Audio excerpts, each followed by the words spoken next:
Some background. My wife and I worked and lived in a somewhat larger city where my daughter was born. My wife got a job opportunity in one of her employer's field offices, and it was too good to pass up. So we moved to the boonies when my daughter, Amy, was a young girl, and we've been here ever since. The people are nice, but we were quickly labeled city folk, so we never really integrated very well. Amy came back the summer between her freshman and sophomore years. She got a job, which is where she met her fiancé, Dan. Since then, we've been repeatedly to the house, and he's polite, respectful, and seems to love my daughter truly. He's a local, and his family has been locals for generations. We rarely met up with his parents, but they also seemed nice when we did. They dated long distance all through her college years. This past summer, they got engaged, so his parents decided to throw an engagement last weekend at their house. We had never been there, and I was excited to see the home where he grew up and meet his extended family. The party was fine, and we did our best to fit in. But as I mentioned, we were from the city and they poked fun a little bit. His dad gave a speech, and while it wasn't overtly strange, he mentioned how he was happy that his son found a nice white girl and was looking forward to white grandbabies. As the night progressed, they started to share a bit of family history to know the proud lineage our family would now be a part of. Without going into too much detail, they are descended from members of a hate group. We decided to be polite and not say anything, but we didn't stay much longer. I let this stew for a few days until Amy returned home. She tells me that she was unaware of his family history, but it didn't change her mind. I don't want her marrying into this family, and I told her so. She says Dan doesn't wholly believe what his parents do, but I'm not convinced. You can't be raised to think you're superior and not have it become internalized to some degree. She assures me that they have a lifetime for her to point out all the ways his parents are wrong. But I'm worried that if they never leave his hometown, there will be too much pushback from his family. I told her that I would be firm on this. I didn't want her marrying into that family. She called me an idiot and has been ignoring me ever since. But this isn't what I had hoped for her. So is she right? Am I the idiot? Everyone's the idiot here. You can't be firm on this. She's a grown adult.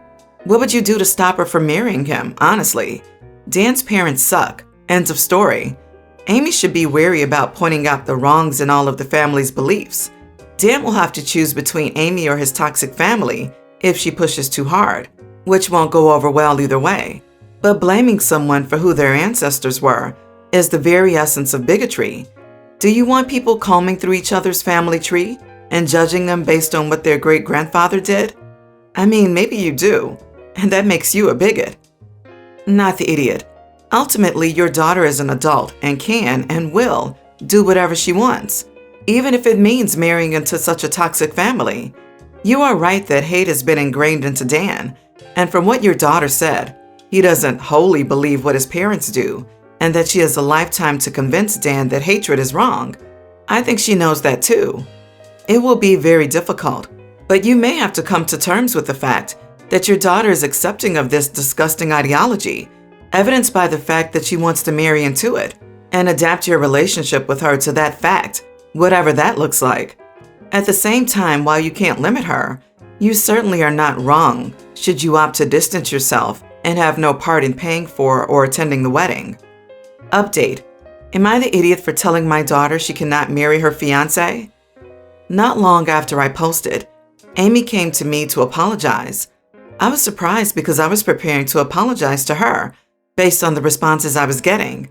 She said she lashed out because she was trying to reconcile her relationship as she knew it with the new information about who he was.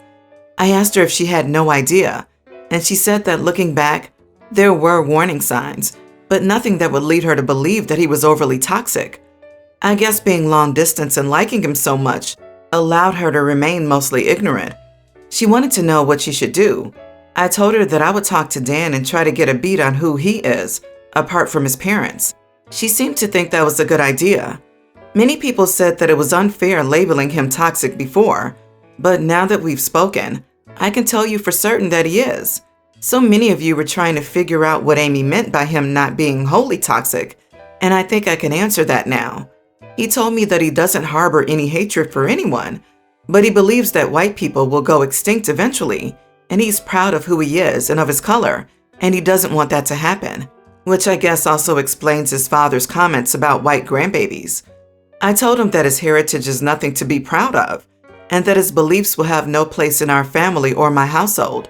He said that Amy seemed to understand him, and that I might not have a choice of whether or not his beliefs will be a part of my family. I said that he was right. If Amy wants to move forward with the wedding, then there is nothing I can do to stop her. He sneered and told me that he supposed we had nothing more to discuss, and that was the end of it. I told Amy what he and I discussed, and she decided to call it off. She broke up with him, and he has not taken too kindly to it. He has been to the house a lot, so we decided to get her an apartment back in the city. Her work is going to start phasing back into the office anyway, so the timing works out. His parents called us and came to speak with us a few times. At first, they were trying to figure out what was going on, but it quickly turned into them berating us. I got some flack for not standing up to them initially, so this time I made sure that they knew where I stood. Glad Amy dodged that bullet. OP, it sounds like you did the right thing in not calling them out at the first visit. That would have likely caused more tension between you and your daughter, making talking about the issue more difficult. This way you could help her see for herself, so she can make her own decision. Glad you called them out on it after, though. Well, this is horrifying, but also a huge relief. Keep a record of Dan and his family's attempts to contact yourselves and Amy in case you need to escalate to a police report. Good luck. Glad your daughter escaped a bad relationship. Let me guess, they have family members in local law enforcement too. I'm glad your daughter extracted herself from this family. Marrying into this clan would have been an unfortunate mistake. Now I hope you shift your focus to protecting yourself and your partner from what sounds like the beginnings of an extended harassment campaign. It might be time to lawyer up and get yourselves a sternly worded cease and desist. A clear legal paper trail of telling them to back off will be a big help if they decide to escalate. Hopefully they leave you alone without much of a fight. You never know with these types. The entitlement is pretty strong. I am hoping for the best for you and your family. My brother, Teen, goes to the same private school I attended. It's full of a bunch of spoiled rich kids whose entire identity is surrounded by how much money their parents make. If you don't have a car by 16, you'll get bullied without a doubt. So a friend shared a TikTok her sister posted, and it was a group of boys bullying a kid waiting for the bus. They were mocking him, laughing at him, and at one point, someone off camera threw food at the kid. After a few plays, I recognized two kids, one being my brother. I told my parents, and they brushed it off, saying he's a teen boy, you know how they get. When my brother got home, I told him what he did wasn't right, and he walked away laughing. I told my mom that as soon as he continues to bully people and they do nothing about it, I won't take him to school anymore. This will mean he'll have to take public transportation because my parents leave too early for work and won't take him to school. My parents are livid, saying I'm an idiot for being so unreasonable and sensitive over a joke. Am I in the wrong here? Edit. I bought my car with my money. My parents didn't. It's not their car, it's mine.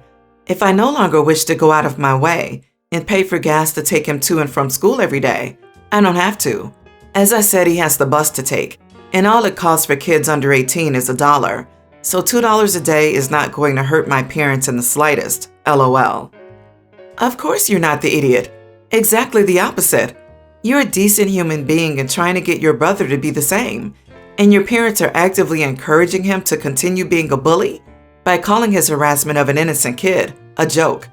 I'd love to know what it is about that entire situation they think is funny, or whether they'd feel the same way if their peers were ganging up on, mocking and throwing things at them while they were standing there trying to mind their own business. Somehow I doubt they'd have a good answer. Your brother is an idiot. Your parents are amoral idiots who shouldn't be raising kids. Not the idiot. Someone should teach him decency and respect. You're a good older sibling and a good person. It seems like a logical consequence of teasing someone for taking the bus to me, and utterly fair. At least everyone knows why the idiot brother has the attitude he has now. I'm wondering how OP got so wise. Just because I'm petty, I'd pick the bus kid up and take them instead. Yeah, I'm always amazed when a family of idiots somehow produces someone decent. Congrats on being that person, OP. If you are forced to take them by your parents, there are probably lots of good ways to make it embarrassing. Maybe blast a Frozen soundtrack? Your brother should apologize to the kid. My stepchildren's mother wants me to sell my home to receive 50% of the proceeds. I am refusing. She has told me that I'm hurting my late husband's children and am an idiot. My late husband, David, had 2 children, Thomas and Megan. Their mother, Kelly, had primary custody with David getting the kids every other weekend. Kelly was just a joy, dragging David into court at every opportunity. If David found $1 on the street, Kelly would drag him into court to get her fair share. David always took care of his kids, paying not just his child support, but also much more. When David and I decided to build our home, we set up what would happen if one of us died before the other. The survivor would get the house, but when the survivor died or sold the home, 50% of the proceeds would go to their designated heirs. For David, his children. For me, it was my sister. So we were both contributing equally to the new home. Then in 2018, David decided to change jobs, and he was taking 2 weeks off between the end of his old job and the start of his new one. David had almost all of his insurance, including life insurance through his employer. He passed away a week before he was to start his new job. David had a will that left his savings. We kept our finances separate, and 401k to his children, but there wasn't a large amount. There was also no life insurance. We did have mortgage insurance, so when David died, the house was paid off. Kelly hated me and did everything she could to make her kids do so as well. So it was no surprise we didn't have any contact after David passed. I was surprised when Kelly reached out to me a couple of weeks ago. She said that she and the children are struggling financially since she had to close down her business in 2020. She is working now, but at a low-paying call center job. She wants me to sell the house so that half the proceeds would go to the kids and that she can use that for their education/medical expenses. According to Kelly, Megan has medical issues and needs treatment that her insurance does not cover, and Kelly cannot afford it. I said no, I was not selling my home. Honestly, I could care less what Kelly thinks. She has been a witch to me since I met her. David's parents, whose opinion I respect, also called to say that they believe it is what David wanted. I told them that I would think about it. I know my husband loved his children more than anything and would have done anything for them. Right now, living without the rent or mortgage, I'm on track to retire very early, but I have decided that I'm not giving that up. His parents told me that David would be ashamed of me for being a selfish witch, which I admit hurt to hear. Am I the idiot? So, after David's death, his children got his savings and his 401k, which the mother has burned through. My take: her window to use that money for herself is very narrow. As soon as the kids turn 18, any proceeds would go directly to them and out of her control. She needs you to sell it now to ever see a cent. Not the idiot. What David wanted is in his will, on paper as it stands. This. You paid for the house too. You deserve to live in it. The money is supposed to be for the kids when the house is sold. Your late husband never told you to sell it after he died. If people don't like it, then I would go no contact and stick to it. David's parents are welcome to sell their house and give that money to the kids. As for your house, you're not done living in it yet. Kelly has demonstrated her propensity to squeeze your late husband for every cent she could. And now that he's dead, she's setting her sights on you. She's shown you who she is, so believe her. Go full no contact with her if you can. Do not budge an inch on selling your house. This will sound cold, but the stepchildren are ultimately not your responsibility. If you want to find a way to help with Megan's medical expenses, that's your prerogative, but find a lawyer so that you can execute it in a way that Kelly has no say over. I've been dating my boyfriend for a year. He has this friend who's a girl. Not that it matters. It's just the situation altogether making me angry. Even if I was a guy, I'd be bothered the same way. So he's very close with her, to the point that sometimes I feel like I'm third-wheeling them. I feel like I'm in one of those 3 people's friends groups, and I'm the outcast, while the 2 other friends are closer. She'll always invite herself even to our romantic couple dates. At first I tried to be patient with it and not making a huge deal out of it, but lately it's getting too much. I mean, I've always expressed some discomfort to my boyfriend about it, but he says we'll see what we'll do, but he does nothing. We celebrated our 1-year anniversary last weekend, and she called him mid-dinner and said she was coming over. We were having dinner at his house. He told her it was our anniversary and it was better to hang out another time, and she insisted and said she wouldn't be a bother and would show up anyway because she was too bored to be alone. She hung up on him after that, and 10 minutes after, she showed up. During those 10 minutes, I was really upset and talked to him about how it couldn't keep happening. He said he'd see what we could do about it and not worry. So she came and decided she wanted to watch a movie. Then she started treating me like a maid, telling me if I could cook something so she could eat because she didn't like the food we had prepared for our anniversary, and made a joke that we didn't think of her while preparing the food. I let myself act like a maid for her to avoid a fight. I shouldn't have. The next day, we all arranged to go have drinks. During the whole time out, she kept complaining about how much she hates public places. She chose the place we went to, and how she hates people. She always pointed out how disgusted she is by couples, and she's glad we're not the classic lovey-dovey couple, and she can enjoy being out with us. Then I accidentally slipped and told her that it's because you never leave us the option of having lovey-dovey time alone. She took offense to it and confronted me by saying that if I didn't like it, I should be the one to leave.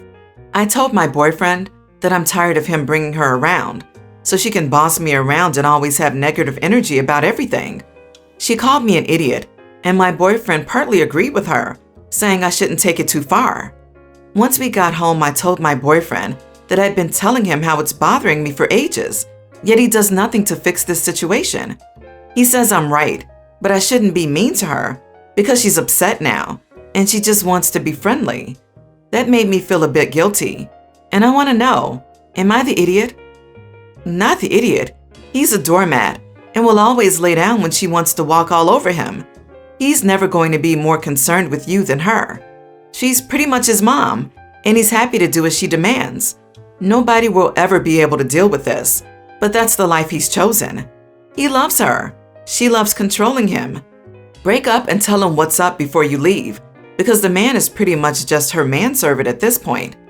Not the idiot. She's way overstepping. So she came over on your anniversary? Jesus Christ! Smiley's boyfriend needs to put her in her place, or she's going to continue to think she has the upper hand and keep coming between your dates. If he's not willing to put you first, you should leave, honestly. You shouldn't be the second choice. Not the idiot. If you're interested in continuing this relationship, you need to sit down with both of them and calmly draw boundaries. Stop relying on him to draw them for you. Personally, though, I would not be interested in continuing the relationship. If the two of them are truly good friends, he should tell her to back off, and she should be able to accept that. I wouldn't waste my time. They're sleeping together, and you're the third wheel. You are the other woman. It doesn't sound like this will ever change. Your boyfriend and the boyfriend are not good people. He has shown you he will not put you over her ever. Your anniversary, for goodness sake, was her and him, with you being a maid. I highly recommend breaking up. He will continue to treat you as less than.